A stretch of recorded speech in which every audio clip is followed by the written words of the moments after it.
Hi, Amber. Hi, Megan. Welcome to Bad Movies Rock.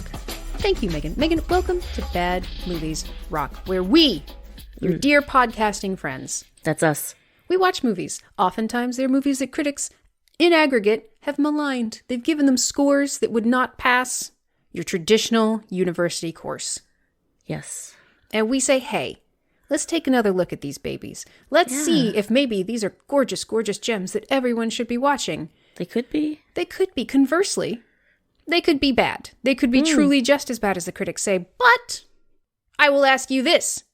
Did the critics dislike them for the right reasons? Probably not. Probably not. That's why you need to get the peepers of two queer women on them. Yeah. One of them, maybe she's a little brown too. Get some perspective that isn't just a white dude. Yeah, that's so nice. And that's what we offer you here today. And sometimes, Amber, every once in a while, I go ahead and check our Twitter. Oh. And we decide to do a movie that was requested on our Twitter. What? One, we have a Twitter? Yes, we do. It's Bad Movies Rock at Twitter or something. Fascinating. And two, we have people that actually listen to this that we don't talk to on a regular basis enough for them to tweet at us. Correct. Although I will say that this one person is Michael's brother-in-law. So hi, Chris. Oh, dude. I mean, still though, Michael listens to it because he's our friend and he feels the need to do so. The fact that anybody who does not directly know us listens to this kind of makes me a little scared and nauseous. But also just sort of, I dissociate a little because I don't understand why. Chris? Hi, Chris. Sure. Why? I mean, we're two dumb ladies talking about a movie. Why, Chris? I mean, we appreciate you. We love your tweets, and we're psyched to have watched Moonfall. But why are you listening to this nonsense? And you can tell us, and then eventually, in 2 or 3 months, I'll check my Twitter, and we'll learn the reasons. This is a good system. This is a good system to interrogate our listeners individually. One by one. Individually interrogate our listeners for their life choices. Sure. And then eventually check back in with them via social media. Yeah. We are very good at podcasting. Very good. Megan, why don't we, just as a little warm-up, just a little opener, Okay. get familiar with this movie. Get our listeners familiar with this movie that they may not have seen. It's a new one. It was released in February of 2022. That's right, I beat you to it, motherfucker. Oh, damn it. It's on HBO now, so now we are able to watch it. For free. For free. Ish. Let's read some summaries from, I don't know, Amazon, IMDb, Metacritic, and maybe one that I made up myself, which I'm realizing I forgot to do, so I'm going to have to do it off the top of my Chrome Dome. Let's do it. Let us play. Which is which is which is which? You shall tell me which is which is which is which. Megan, when I read these, not necessarily in the order that I just described them previously. Perfect. Are you prepared? I think so. In Moonfall, a mysterious force knocks the moon from its orbit around the Earth and sends it hurtling on a collision course with life as we know it. With mere weeks before impact and the world on the brink of annihilation, NASA executive and former astronaut Joe Fowler, Halle Berry, is convinced she has the key to saving us all, but only one astronaut from her past, Brian Harper, Patrick Wilson, and a conspiracy theorist Casey Houseman, John Bradley, believes her. That was a long sentence. That was one sentence, sorry. eh? I hate to interrupt myself in the middle of it, but it was so long.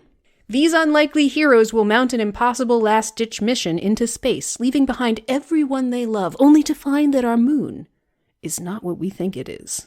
Ooh. You'll never guess which one that one was. I sure won't. 2. A mysterious force knocks the moon from its orbit and sends it hurtling on a collision course toward Earth. Ah, short and sweet. Indeed. Oscar winner Halle Berry, Patrick Wilson, and John Bradley star in Roland Emmerich's out-of-this-world action adventure about a last-ditch mission to stop the moon from hurtling into the Earth. So much hurtling. There's a lot of hurtling. Well, yeah.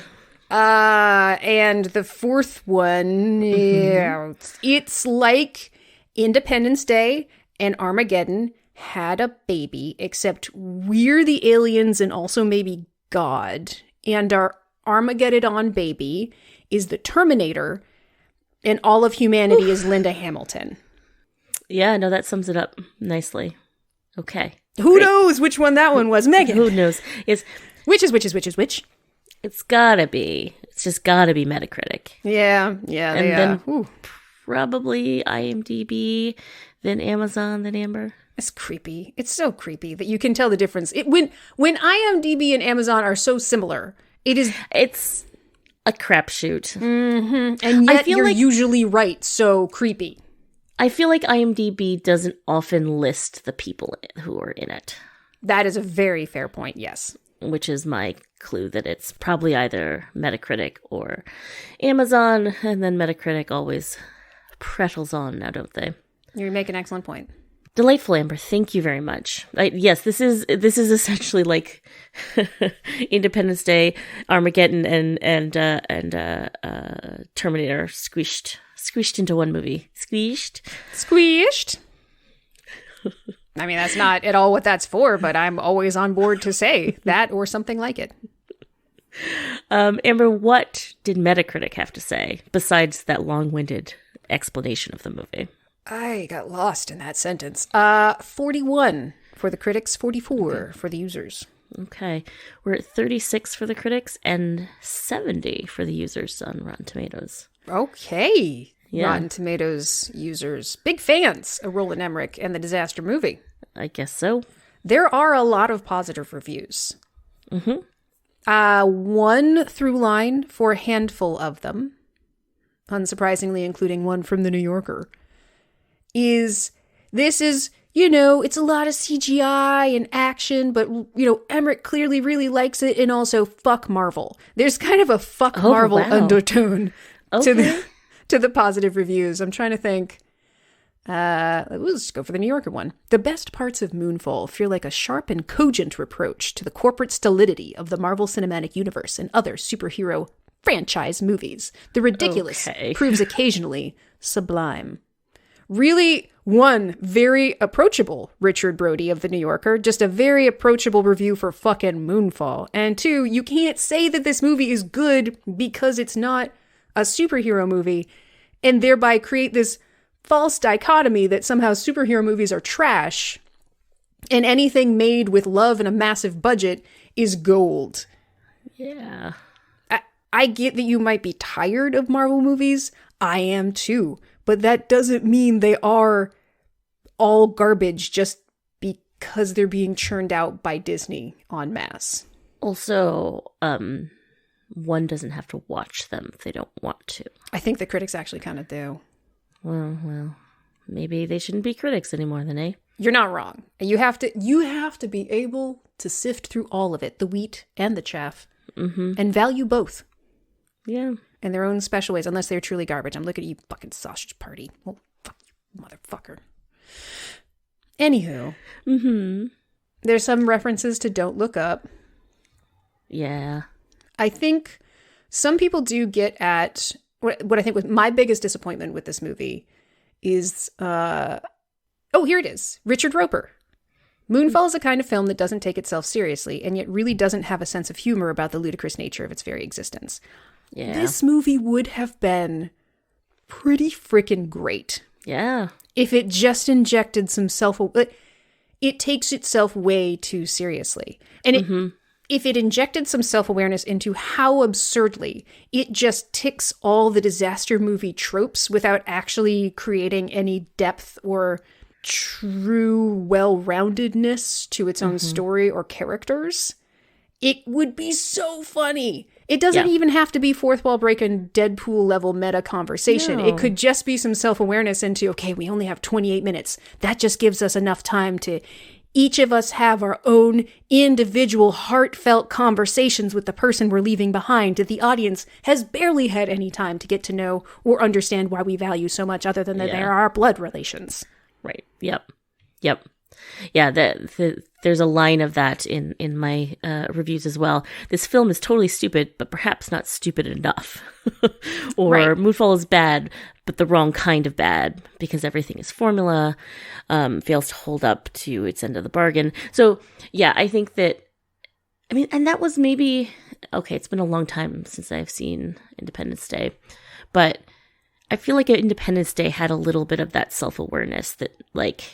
Yeah, I don't know. think it did. There was something in the dialogue, something in the way that it was played by the actors like involved. Part of it is just Will Smith's overall charm. Like, and like his punching an alien in the face and saying "Welcome to Earth." I mean, Absolutely. that's fucking ridiculous, and that's fantastic.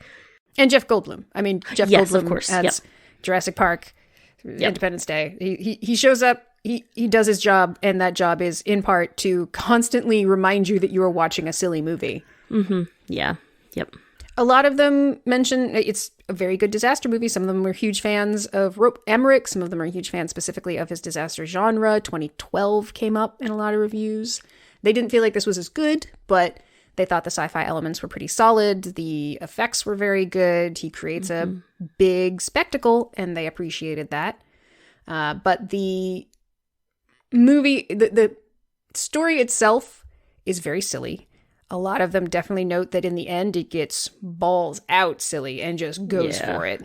Yeah. Some of them really hated the first hour but found the second hour entertaining. Some of them liked the first hour the best. But yeah, most of them, even the ones that are good, acknowledge it's not a good movie, but it's entertaining. Yeah. I don't think they're wrong about any of the things that they say, largely. No, I think they're right about kind of the movie makingness of this, which is what all the reviews seem to go into, as opposed to like, you know, treatment of the characters or the, you know.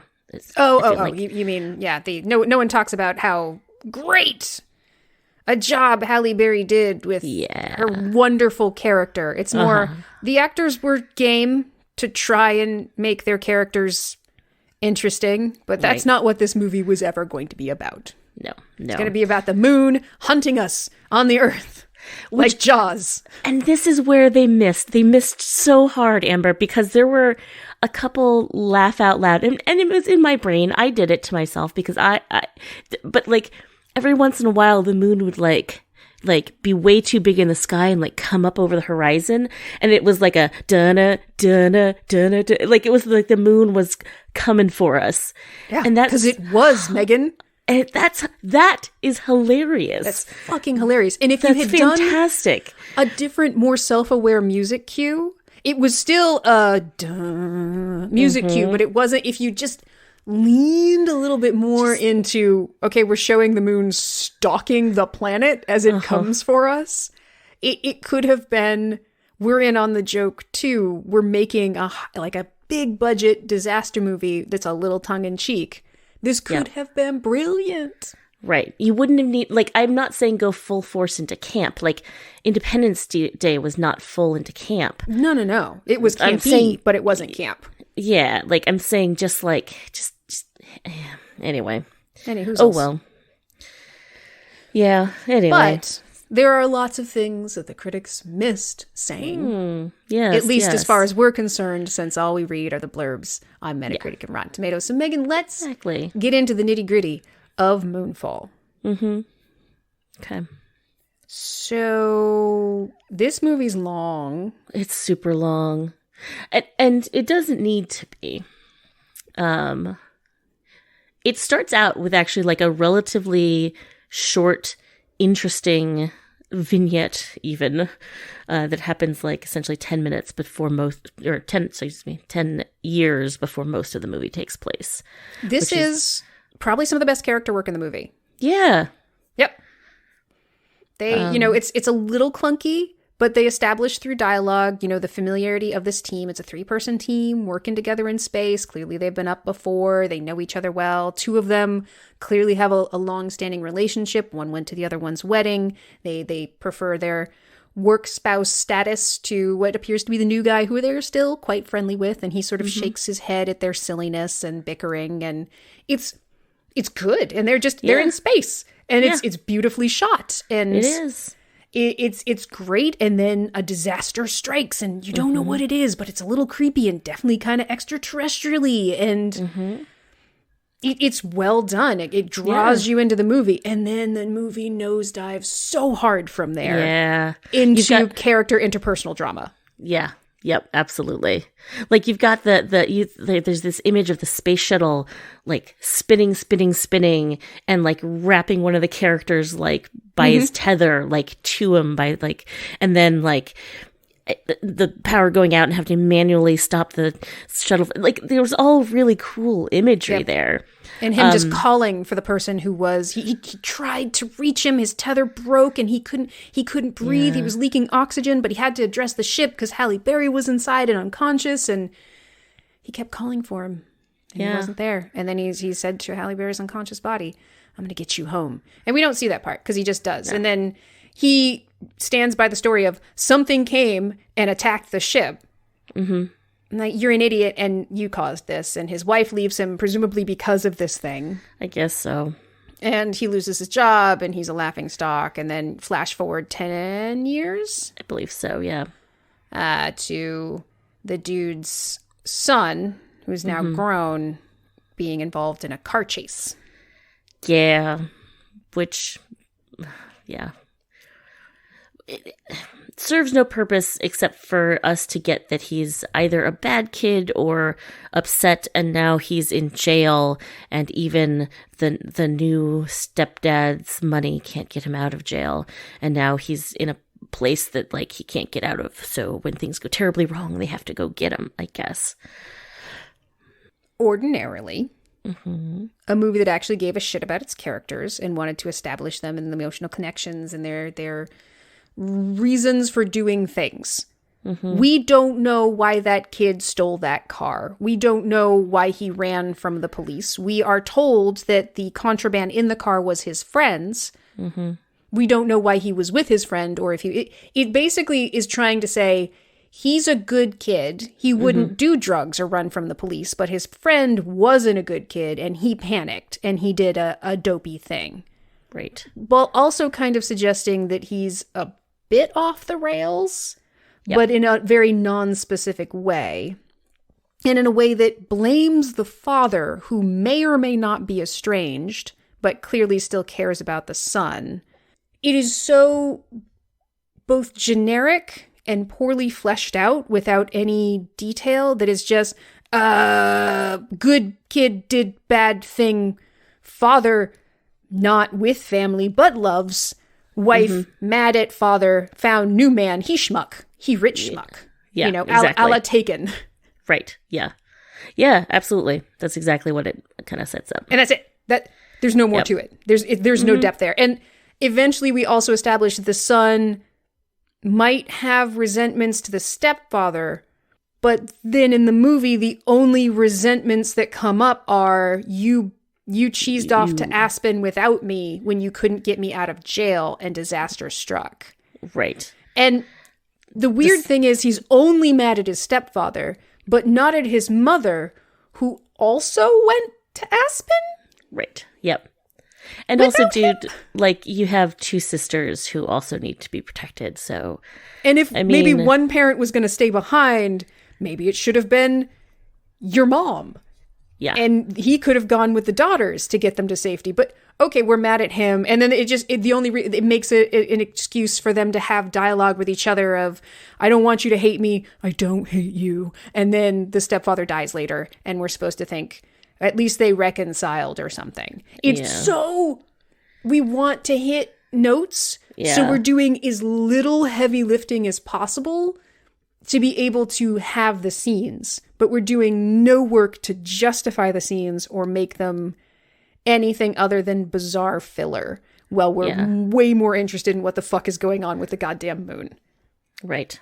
And so Amber, so this character Brian is divorced.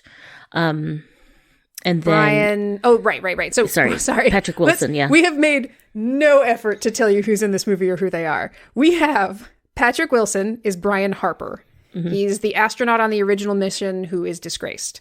Halle Berry, his work wife and friend, plays Jocinda Fowler, who was unconscious when everything happened, and she doesn't back him up.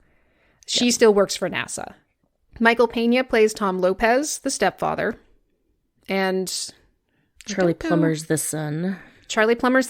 And Carolina Bartchak plays Brenda Lopez, the ex-wife, now wife of Tom Lopez, the Lexus dealer. Yes. I just want to mention also in this, like, so nobody has any backstory. Everybody has a backstory. There are way too many characters, but none of it is in depth and it's all pointless. And it frustrates me no more than with the character of Michelle, played by Wen Yu. Yes. Yep. She is so interesting to me. Mm-hmm. I want to know more about her. Halle Berry has a son. She is, weirdly, Halle Berry's also divorced and has a kid. I was going to say, Amber, like, so Brian's divorced and, Brian gets a divorce. Oh, let's give Halle Berry, let's give Joe Fowler a divorce too.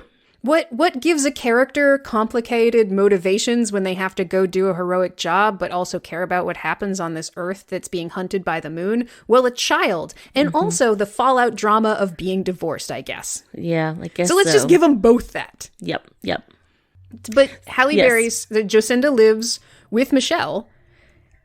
And at first we're thinking, oh, is this a same-sex couple? Yeah, no. we were both very excited and then disappointed, very, very much so. Jacinda lives with her son. Her son is quite young. I guess Michelle is a live-in... Here's the thing. She's a foreign exchange student. Yes. Who somehow also takes care of... is a nanny to this kid. Like, but is she a nanny? Are we ever told that she's a nanny? I don't know. I kind of think that, like... Joe must just make her watch the kid. I don't know. We are not told what her role in this family is. She just lives with them. Yeah, Joe just leaves and then, like, okay, I guess, Michelle's just going to need to take care of the kid because the mom's not there, so... I am so intrigued by this character. Why is she there? What does she do? What is she studying? Yeah. I think maybe we learned that she's studying psychology. I can't remember. But, like, why is she with Joe? I want to know about this woman. Yeah. We don't learn anything. She's just there. She makes it to the end. That's great. That's good. But who is Michelle? And why is she there? Yeah. And why aren't they lovers? I don't know, Amber. Yeah. Oh, well. But yeah. So again, this movie, what was it? It was almost 2.5 hours long, right? Yes. So, like, if you'd cut out all of this kind of just weak, half-assed backstory, we could have gotten it under 2 hours for sure. So easily. It really didn't inform character motivations in any meaningful way. Mm-hmm. And it really didn't inform key decisions in a way that couldn't have easily been done with other story elements. Right. It was just a remarkable amount of filler so that we would give a shit about the disaster scenes that we saw on Earth as the moon got closer and closer. And I kind of get that. People care about humans that they understand a little bit about rather than just numbers. Oh, we just lost Manhattan and there were a few million people there. Versus, I really, really care about these 3 people inexplicably driving to Colorado right now. Yeah. As the moon is so close that it reverses gravity. Yep. Lifts the seas and reverses gravity. Yes. I mean, we had helicopters, but we're going to put them in a car so that we can show some cool shit. Fine. Again, if this movie took itself a little less seriously, it would be extra funny. Be like, wait, why are we putting the people we love the most in a car right now when we clearly still have helicopters? Because don't you kind of want to see what the moon's, like, going to do to the Earth as it gets closer and closer? Yeah, no, I do. I do want to see that. I do. I mean, I want to care about it too. Yeah. Can't just show it. I need to have a little boy who's freaking out because of it. Right. Yeah. And one thing that happens in this is that the son, Sonny, Brian's son,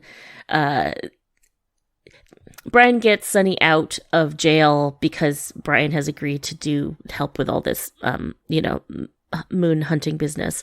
So, Sonny is now becomes, I mean, in no way in my mind a hero, but, like, in kind of the movie's mind, I feel like he's showing that he can, like, he's going to drive them away and he's going to find, his parents in Aspen and he's going to, like, help protect them from the people who are there to steal their car. It's like, I don't know, it was a weird, like, redemption story for this character. Right. I know nothing about nor care about. I know nothing about. I don't know what he needs to be redeemed from other than making a bad choice. And he's in only the movie half one time? redeemed. Yeah, it's weak sauce no matter what. So, yeah. No less exemplified by the fact that he is entrusted with this 10-year-old boy and this foreign exchange student who's with the 10-year-old boy. Right. And they're driving away from a disaster, and they stop and watch as the disaster approaches. Yeah. I mean, I get that the shuttle with their parents was launching and they wanted to see if it made it away.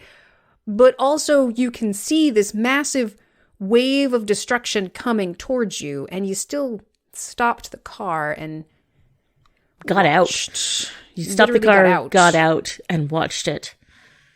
I mean, I get it. It's disaster movie behavior so that you can see the cool thing that happens and care about it. But it's still... Yeah. You do it other ways, people. I feel like you could do it other ways. Yeah. Yeah. Okay, so.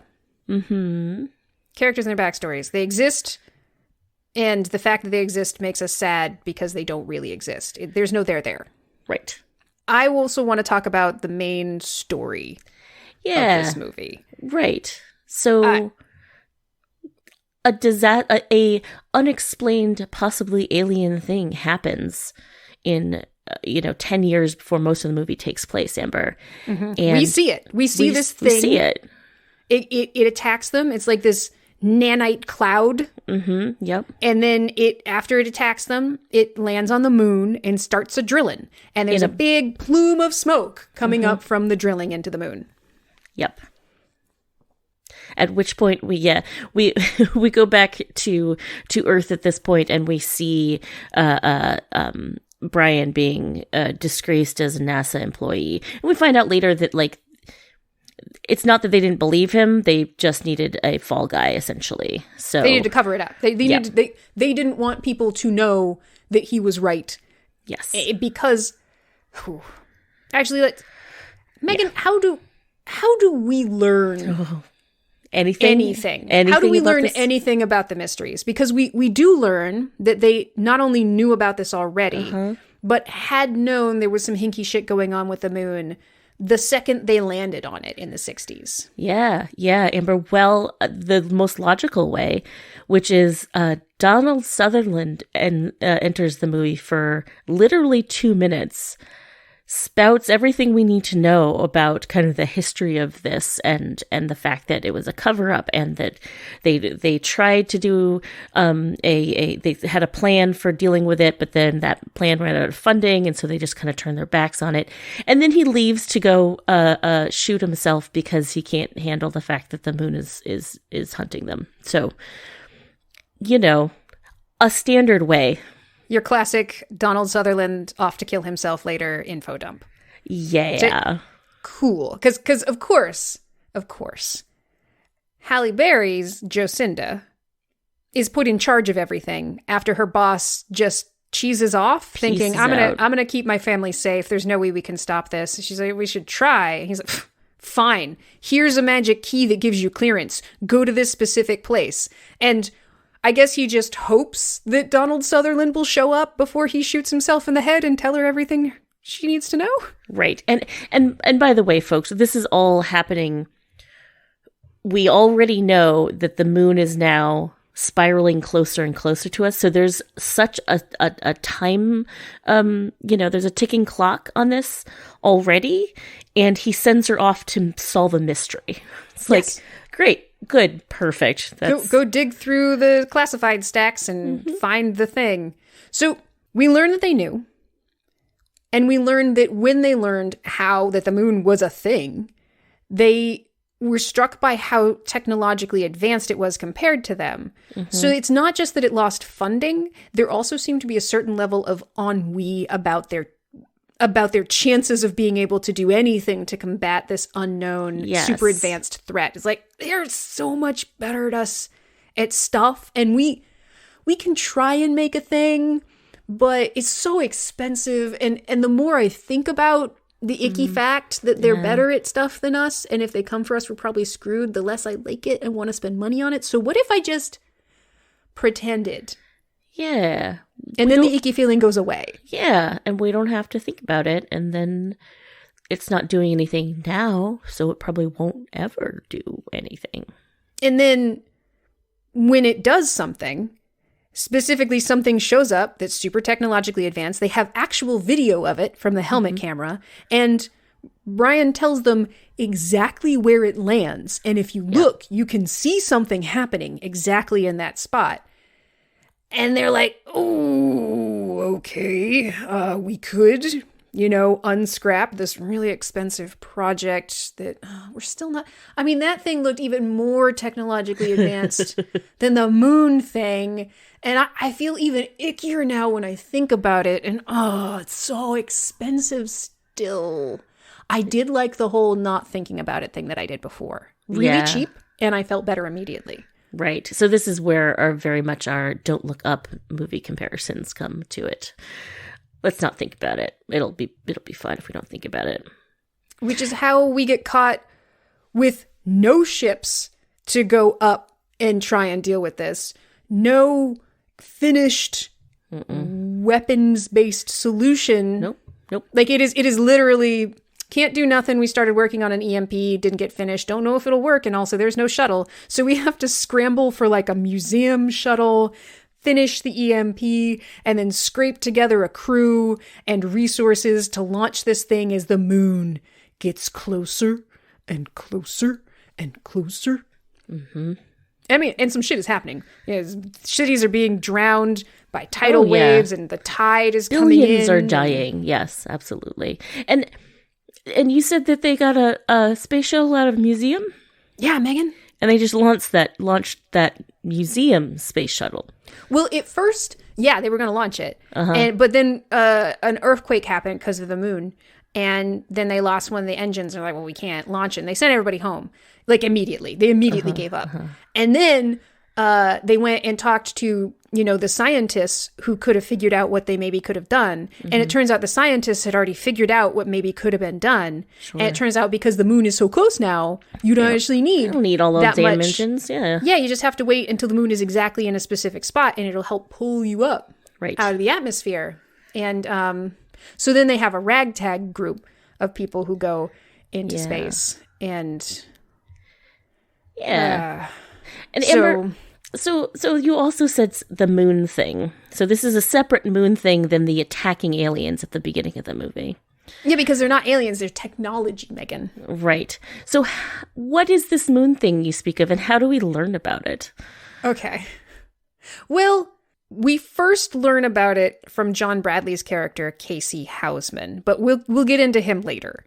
He's a megastructuralist, which is sort of this fringe theory that megastructures exist in space built by advanced intelligences, and that the moon is one of them. Mm-hmm. We don't really have proof of that, and there's no reason to think it scientifically. And he never presents any evidence scientifically, but he does have the scientific knowledge to know that the moon is getting closer, and immediately is like, it's because it's a megastructure.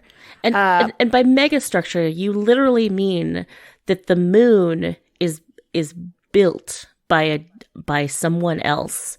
Yes. And has like metal and technology inside of it. And it just kind of likes to hang out and orbit the Earth. Yeah. Like, imagine that instead of a skyscraper, somebody built a moon. Okay. Yep. Got it. Sure. Yeah. It's pretty basic stuff. So when our ragtag crew of Joe, Brian, and Casey wind up getting launched into space and the moon to try and deal with it with this janky EMP, we learn that it is in fact a megastructure, and that the alien technology has been drilling into it, and they fly inside of the moon, and it's a whole thing. It's a big old machine, and in this machine is the alien tech that's trying to destroy it and the Earth by crashing the moon into it. But also, it's our second info dump, Megan. Oh, so we've got double aliens, you mean, Amber? Well, or is it? Or is it? When they crash into the megastructure, an artificial intelligence that runs the moon machine thing grabs Brian and goes into his brain and generates an image of Sonny, his son, and tells him that there once was an advanced society that spanned lots of planets, and they Once lived upon in a time. perfect peace and harmony, and war was but a dream and a glimmer in their eye, and they were all great, and they built huge megastructures, and they also had an AI that served them, and that AI eventually rose up and destroyed them. Ah, we've come to our Terminator. Indeed. And so they built the moon, and they staffed it with this AI that isn't the bad AI, it's a good AI. Right. And the moon built the Earth by... Oh, yeah, I'd kind of forgotten about it. That the moon came and spun really fucking fast and made the Earth. Oh, fuck, man. Moon rotated the Earth into existence, and then the moon... Because the moon is also filled with, like, crops and things and stuff. It's not just a machine. It's, like, the seeds of life. And so it then seeded the Earth with human DNA, which it turns out is the DNA. It turns out we were the aliens the whole time. Wow. Because we were the society that built the AI that killed us, but also built the moon, that then put human, I guess, DNA jizz on the Earth, and that became people again, is the thing that happened, I guess. Yeah, okay. So evolution is a thing, but it was engineered evolution so that we would re-emerge evolutionarily. That is some really powerful hoping on those original people's plans, that you just throw a little bit of human DNA onto a planet and you're going to hope people will evolve, or some sort of people-like things are going to evolve. This is a very advanced society, Megan. Yeah. And you would ask yourself, well, why didn't they just build the Earth and then colonize it? Right. Megan, that's because the AI that went rogue and built the Skynet angry AI, yes. Essentially the Terminator Skynet situation. So we are the aliens. We're also the ones who built Skynet, and we are also our own. We are also ancestors, us. and we're also God. Yes, we're all the things. Because we built the Earth. Yes. And made more people. It is designed itself to track humans inside of technology, I guess, is specifically what it's keying into and destroying. Okay. So if they had sent humans directly to Earth with technology, it would have found them and destroyed them. So by slowly letting them evolve over the course of billions of years, it made them safe. Yeah, I guess so. I mean, I guess maybe the idea is that, like, it built the Earth, but the Earth wasn't inhabitable yet, right? By people. Okay. Here's something they didn't say, but here's a thought. Sure. That instead of, like, because, like, one can imagine if Earth was, livable, that, like, the time it took them to spin the Earth up and make the Earth is nothing compared to, sending a shuttle from the moon down to the Earth to inhabit it, right? Except the newly formed Earth was not hospitable to life yet. And so they would have had to live on the moon. Our ancestor, us gods, would have had to live on the moon for long enough for the Earth to become a habitable place, but they didn't have that long, because then the Skynet would have come for them. Yeah, because they would have been humans inside of technology. Yeah. Now here's the flaw in their plan. Sure. Obviously, the human jizz that then became humans would eventually develop technology and then get inside of it and probably go to space. And had no warning or heads up that this shit was coming for them. Yeah. I mean, not that we would have heeded it anyway, because it might have made us feel icky, and we don't like to think about icky things. Of course. But it is still... So, but we are told all this through our second info dump. Luckily, the AI does not shoot itself in the head. And it's able to utilize Brian, Casey, and sort of Joe, but mostly Brian and Casey, to... It makes their EMP actually something that will work. Fixes their ship in a way that makes it actually capable of flying. In a magic way. They go in for their info dump, they come out and their ship is fixed and their EMP like almost literally does that video game thing of like shines a little bit brighter. It's like, oh, okay. This will actually work.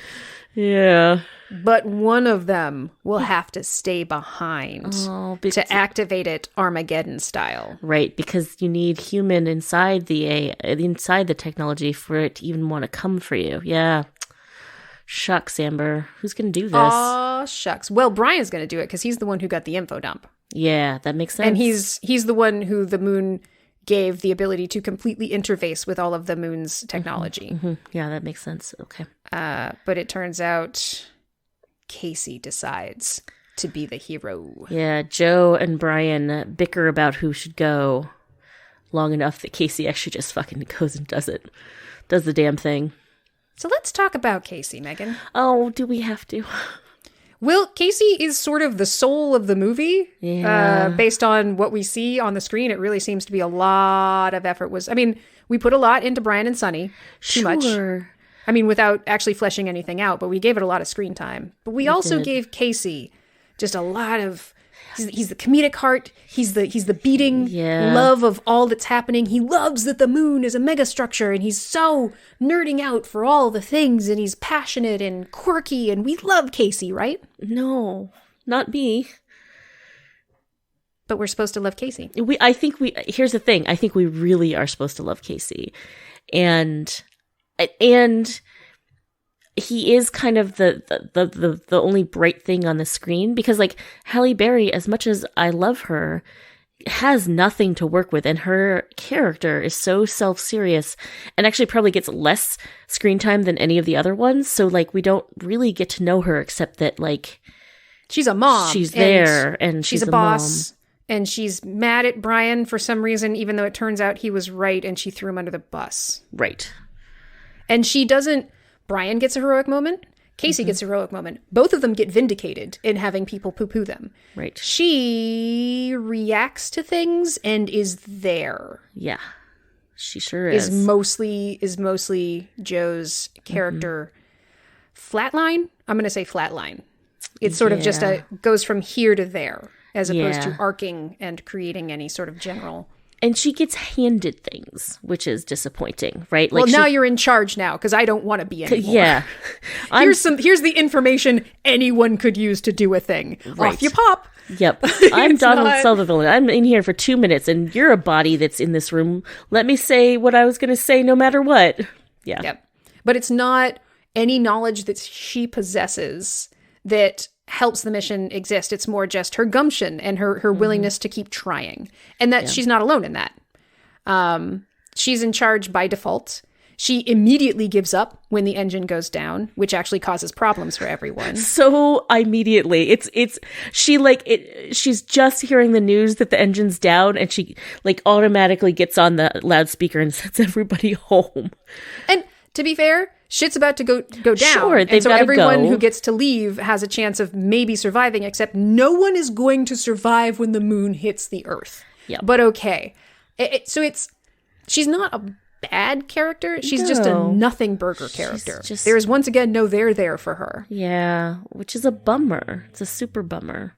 In fact, her ex-husband, who is like a military general and who is, of course, the government's plan, if Jacinda's plan fails, is to just blow up the moon with nukes when it's really close to the Earth. Yep.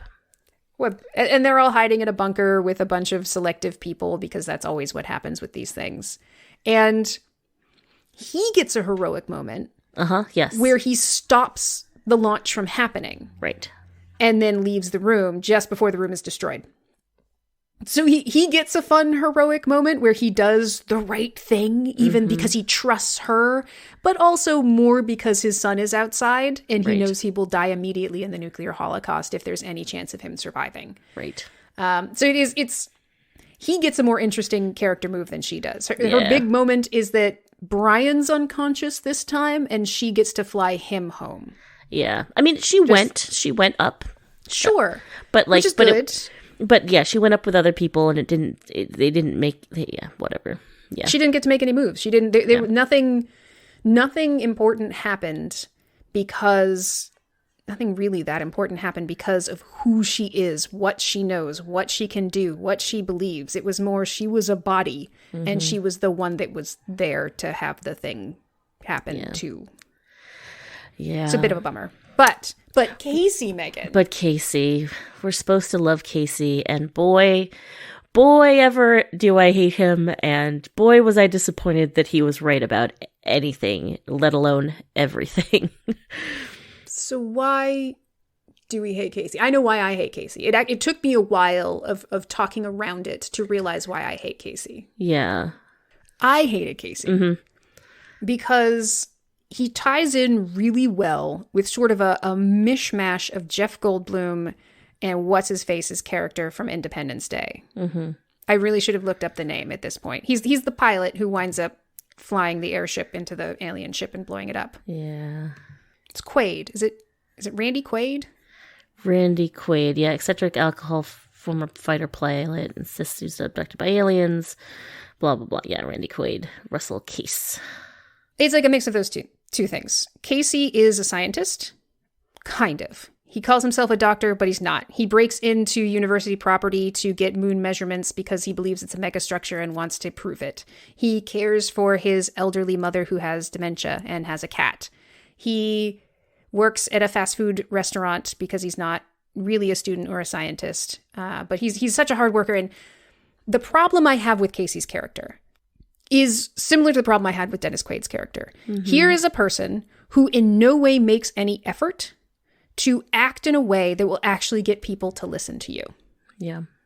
And in Dennis Quaid's case, I will also add this. They throw the concept of mental health into it to justify them acting in a way that makes it difficult to believe when they say something crazy without any proof to back it up. Mm-hmm. In Dennis Quaid's character, he flies drunk. He neglects his family because something traumatic happened to him, but we don't focus on that aspect of it. We make allusions to, well, he's not doing well, but it's more of a, that crazy old coot thinks he was abducted by aliens and he's flailing around doing crazy dangerous things and hurting the people he loves because he's, not because he's processing a trauma, because he's just a freaking crazy guy who turns out to be right and is 100% vindicated. And his family, who were the victims of his behavior, apologize to him, the hero who sacrifices himself for all of them. Yeah. And with Casey, it's not dissimilar. He takes a bunch of pills. We don't know what they're for. We're told that he has anxiety. We don't know why. It could just be chemical. That happens. Mm-hmm. But in no way does he make an effort to act like anything other than a stereotypical crackpot.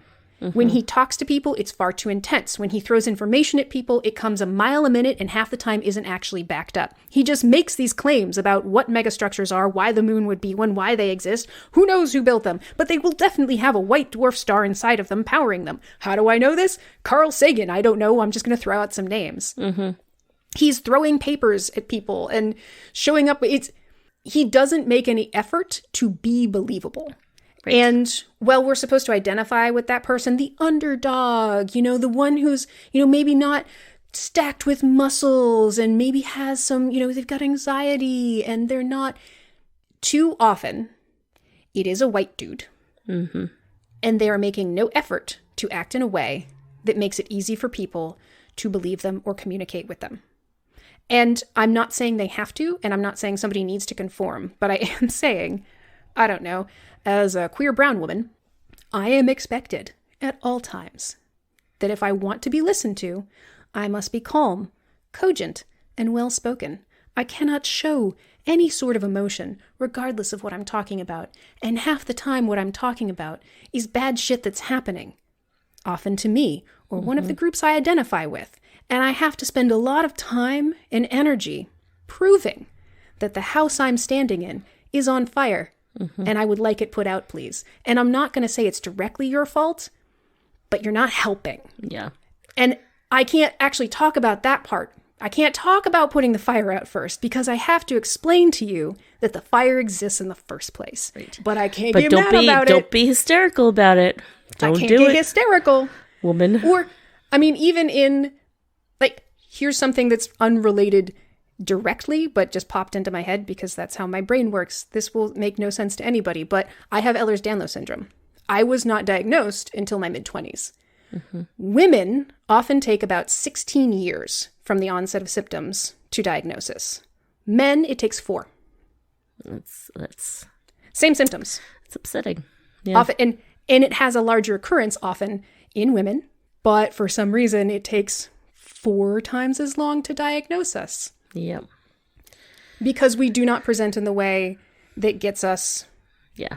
Any kind of attention. Yep.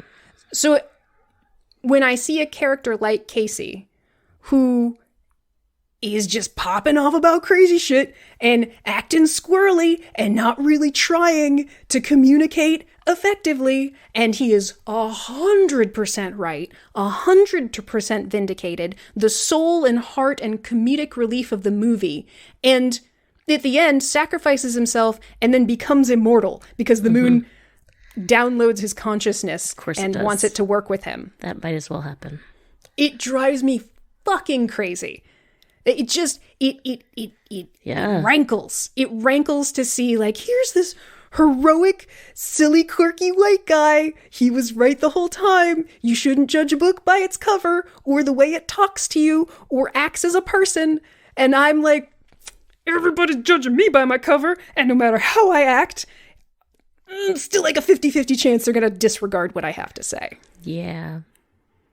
And I'm just tired of that body getting that treatment, I guess, is maybe what I'm saying. Yep. I thought of why I hate Casey. Oh, okay. He, at every opportunity, spouts his love of Elon Musk. I had forgotten about that. He literally says, I love Elon, I think, at some point, and then I think he does. Talks about him ad nauseum. Megan? Yeah. That is such, as always, you get to the heart of the matter in 10 seconds or less, and I spend frickin' 20 minutes talking around it. I talked about EDS for some reason. What the shit? But that's why didn't I let you talk first? Because I couldn't think of it until you started talking. And besides, yours is a more, yours is a better reason. Mine is just spite and hating someone with a morally indefensible amount of wealth. No. Yours is a perfect encapsulation of everything I ramblingly sort of said very poorly. It is both the warning sign and the problem. He loves Elon Musk. Oh, well, that tells me what I need to know. Mm-hmm. Yeah. Damn it, Megan. Sorry. No, I mean, don't be sorry. You're just perfect. And why am I even in this podcast? Okay. I am filler. I am the backstories. You are. Stop it. Very much untrue. All right. Well, we've gotten to the heart of our problem. Yeah. I guess we're done. Mm-hmm. Amber, what did you think of this movie? On the rock scale. Regrettable, outstanding, crazeballs, K, or solid? I can probably edit out some of those pauses. Okay, you won't, though. The question is, will I? Okay. For as much as we've given this movie shit, it was very funny to watch. It was entertaining. Not for the right reasons. No. But it was definitely laugh out loud funny sometimes because of how ridiculous it was. Mm-hmm. As a disaster movie, if you're into that sort of thing, the effects were beautifully executed. They did them good. Yeah. It's all CGI. There is almost zero practical effects. Oh, yeah, no. But they do them well. Very. And they definitely create tension with those effects when they are incapable of doing it with story or drama. I think the moon is terrifying and it's doing bad things. And I will admit... Hold on a second, Amber. But the moon doesn't want to be doing bad things. The moon is actually good. The moon is our savior and creator. Yeah, except that it's been taken over by our Skynet AI badness. You hate to see it. Yeah. And as soon as that AI goes away, we should say the moon self-corrects and goes back up into orbit. Honestly, every time the AI gets distracted, the moon self-corrects. The moon is trying to save us the whole time. The whole time. It's Megan, I dare say. It's a twist. A twist. Turns out the moon wasn't stalking us at all. The moon was a victim and our savior. Yes. Oof. Beautiful. Beautiful storytelling. That aspect of it, hilarious. Yes. And wonderful. Honestly, the whole "we are the aliens, we made the moon" thing, awesome. And that is such a wild thing. The disappointing thing is that it happens in the last literal 10 minutes of the movie, and there's no space to actually enjoy that, consider it, have anybody talk about it. It essentially happens to one person, and he never essentially tells anybody about it, at least at that point in the movie. Like, the movie's over. He just, has enough time to, like, say the most relevant part of the information. Yep. That helps them. And, anyway. And the Earth is fucking boned.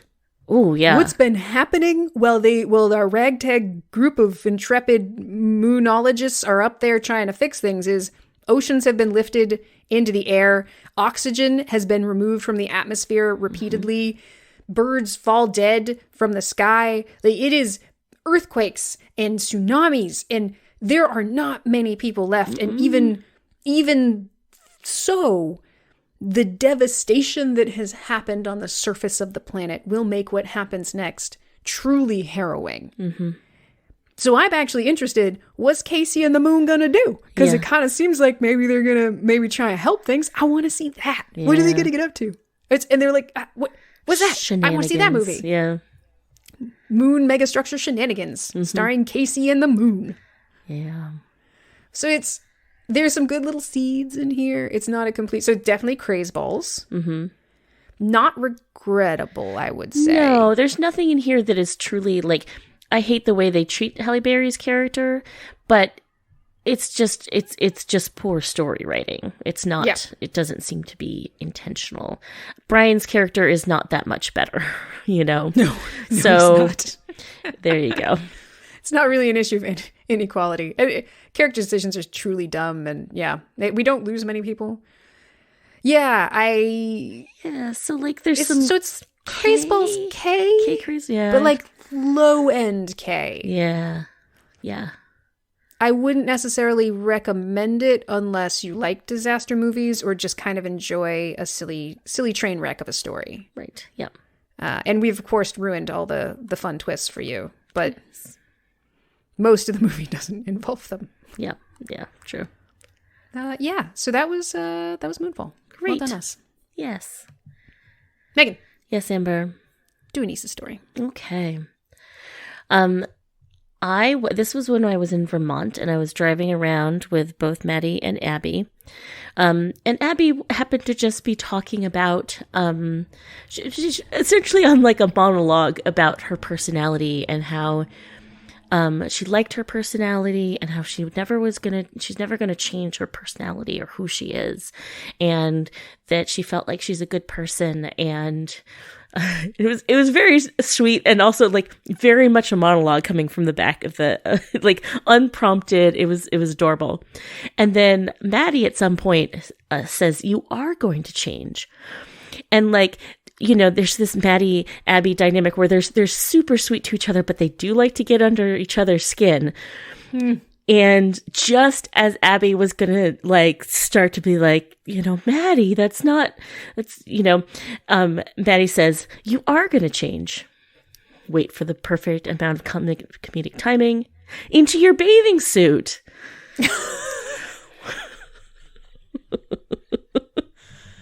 Maddie getting to the heart of the matter once again.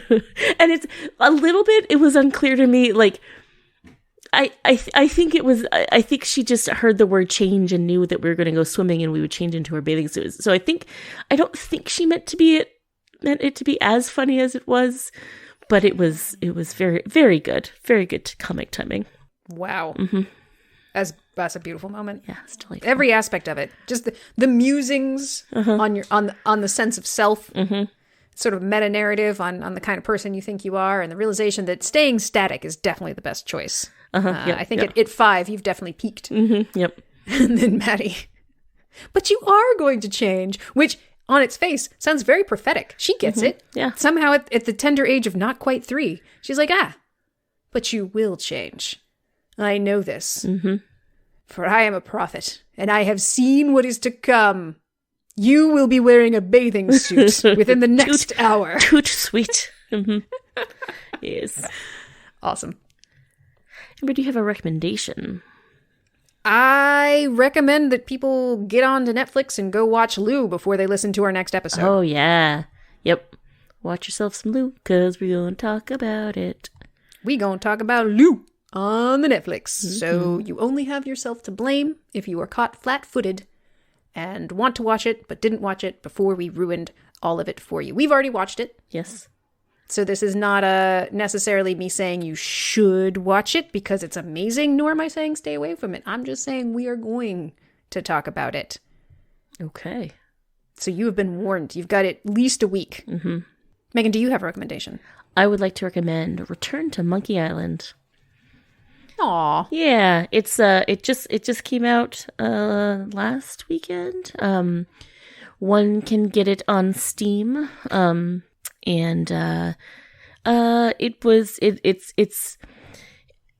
It's short. I've now finished the game.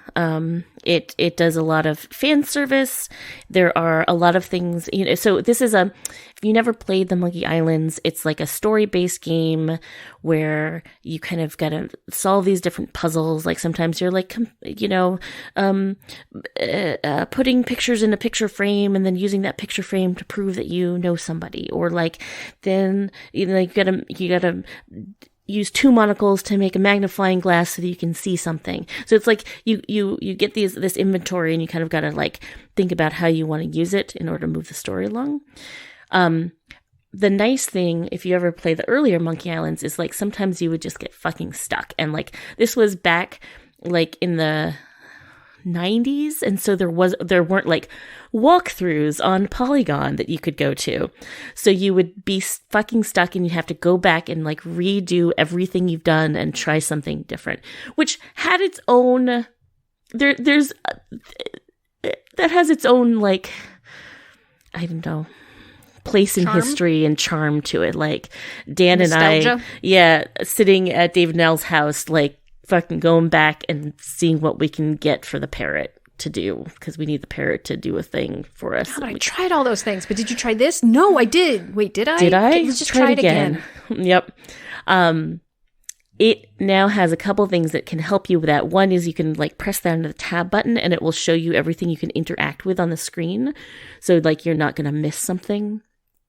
And two is it has like a hint book that will give you hints about a specific thing that you ask it to, and slowly will give you the answer eventually if you keep asking it.